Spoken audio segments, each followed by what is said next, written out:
Imagine a situation where someone is accused of a crime but claims memory loss, or perhaps a person seeking significant financial compensation reports debilitating symptoms that just don't seem to add up. How do we navigate these complex scenarios where the truth can be so difficult to discern? Welcome. Today we're stepping into the fascinating world of forensic psychology, a field where psychology meets the legal system. Our focus today is on a particularly intricate and often misunderstood concept, malingering, and how forensic professionals screen for it. It's not about judgment, it's about understanding and ensuring fairness within our legal and healthcare systems. So, what exactly is malingering? At its core, malingering is the intentional act of fabricating or grossly exaggerating physical or psychological symptoms. It's a conscious deception, driven by what we call secondary gains, external incentives. Think about it.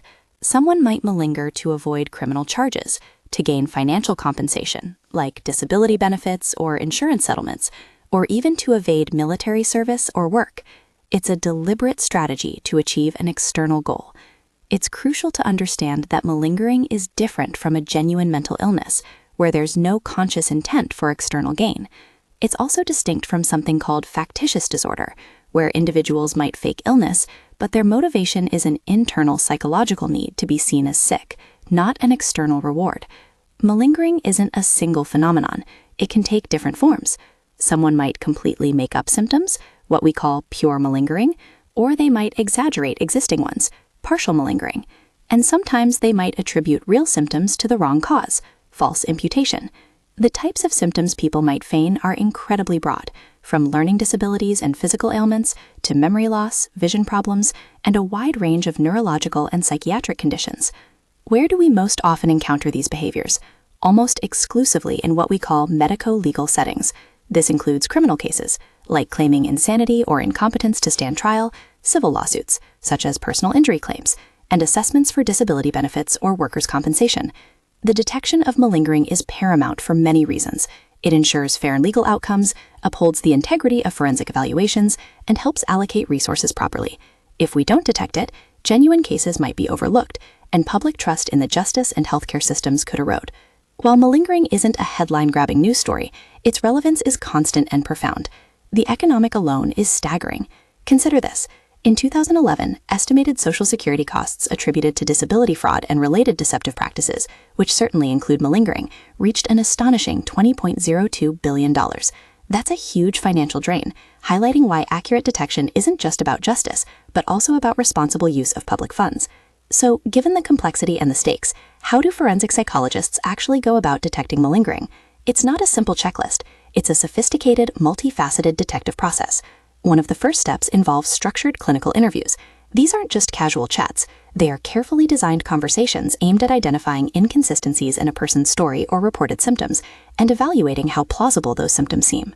Next, professionals use standardized psychological tests.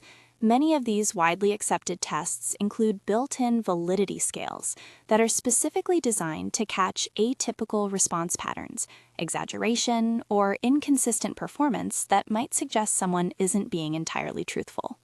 Then there are specialized tools known as symptom validity testing, or SVT, and performance validity testing, or PVT.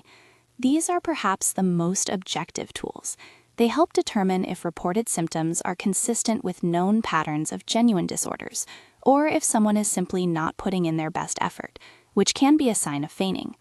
Tests like the Test of Memory Malingering, or TOM, are good examples of these. Beyond direct interaction, forensic psychologists rely heavily on collateral information. This means gathering data from other sources, medical records, police reports, interviews with family members, or even employment history. This external information helps corroborate or refute the symptoms the individual is reporting. Finally, behavioral observation is key. Does the person's observed behavior align with the symptoms they claim to have? Sometimes a person might exhibit exaggerated emotional reactions or seem to be overacting, subtle cues that a trained eye can pick up. Many entities are involved in this intricate process. Of course, forensic psychologists and psychiatrists like Philip Resnick and Dr. Christopher Cronin are on the front lines, conducting these assessments. The American Psychiatric Association, through its Diagnostic and Statistical Manual of Mental Disorders, or DSM, provides definitions and frameworks. Though it's interesting to note that while earlier versions, like DSM-4-TR, listed specific indicators for malingering, the current DSM-5-TR provides a definition but removed those specific diagnostic criteria, leaving more room for clinical judgment.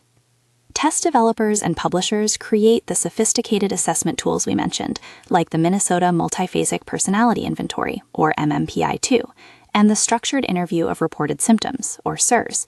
And ultimately, the legal system, courts, attorneys, and insurance companies are the primary consumers of these crucial forensic evaluations. Researchers, like Rogers and Knoll, continuously work to refine these methods. Despite these sophisticated methods, malingering screening is not without its significant challenges and controversies. One of the biggest debates revolves around the accuracy and reliability of assessment tools. No test is perfect, and there's an ongoing discussion about the potential for misclassification. Can a test sometimes mistakenly identify a truly ill person as a malingerer, a false positive? Or conversely, miss someone who is feigning, a false negative? For example, some validity scales on certain tests have faced criticism for potentially misclassifying genuine patients. Then there are the profound ethical implications. Accusing someone of malingering carries immense weight. It can lead to stigmatization, damage a person's credibility, deny them legitimate treatment, and result in severe legal consequences. Forensic practitioners themselves face a high risk of liability if an inaccurate diagnosis is made. We must also be mindful of potential implicit biases that could influence diagnoses, particularly for marginalized populations. Another complexity is the overlap with genuine mental illness. Individuals who feign symptoms often have enough knowledge about mental health disorders to mimic them quite convincingly, and some genuine conditions, like certain dissociative disorders, can present symptoms that look superficially similar to malingering, making differentiation incredibly difficult. The diagnostic criteria themselves have been a point of discussion. While the DSM-5-TR now defines malingering, it removed the specific list of indicators that were in DSM-4-TR.